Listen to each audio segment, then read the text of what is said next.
In 2018, a non-profit gave every adult in Western Kenya's Ahenyo village $500. Most of their family had lived in extreme poverty for generations, and this amount was close to what most people earned there in a whole year. Even so, the money came with no conditions, except a promise to talk with researchers after 2 years.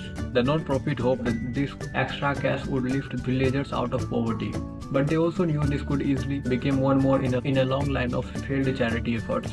In the 1960s, charity groups began increasing their efforts, spending billions on education, job training, farming projects, infrastructure, and healthcare to help poor countries.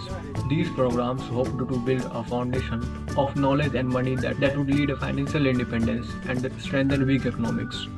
But when economics began to studying about these kinds of aid in late 90s and early 2000s, they found some surprising results, like after running tests where one group got education or job training and another group did not, researchers found this kind of ad often had a very little effect.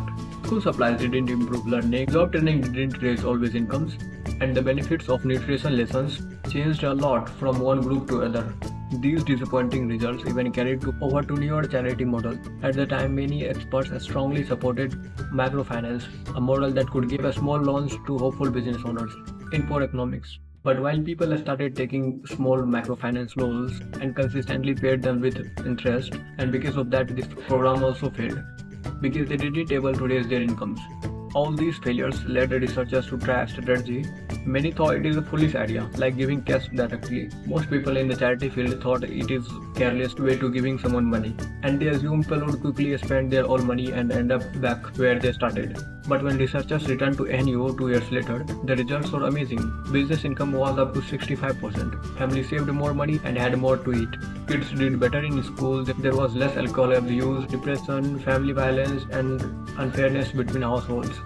These results were not limited to Ahenyo. Since this study, direct cash giving has become one of the most studied ways to fight poverty, and it keeps showing results that often beat traditional aid programs. In fact, a little study covering hundreds of Kenyan villages found that the local economy grew by more than double the amount given out just 1 year after the cash handed over. And still, direct cash giving isn't a magic fix. Poverty is a problem that spans generations and needs long-term solution. And since this approach is fairly new, we still don't fully understand its effects over many years. For example, a Ugandan study that started in 2008 found that while cash transfers raised some families' earnings over the first 4 years, the positive effect faded over the next 5 years. Then came back the another pressure of COVID-19. We still have much to learn about how cash giving plays over time, but no matter what we learn in the future, the reasoning behind why direct giving cash works can change how we think about poverty. Where traditional aid programs assume that donors know best way to what community needs, cash giving programs believe that people living in poverty understand best way to what they need to escape it.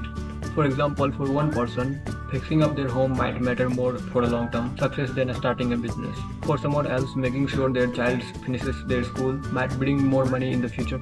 Luckily, we can afford to help this way, because today a wealthy country spends $200 billion a year on international aid, and charitable foundations are sitting on another $1.5 trillion. We already have the resources to end extreme poverty, but doing so means these institutions needs to understand the judgment of the people living through it. So how we can design programs that truly help lift people out of generational poverty? Take a look at the paradox of welfare programs to find out what we can do to fix them, and let me know in the comment section. That's all for today guys, see you in the next one.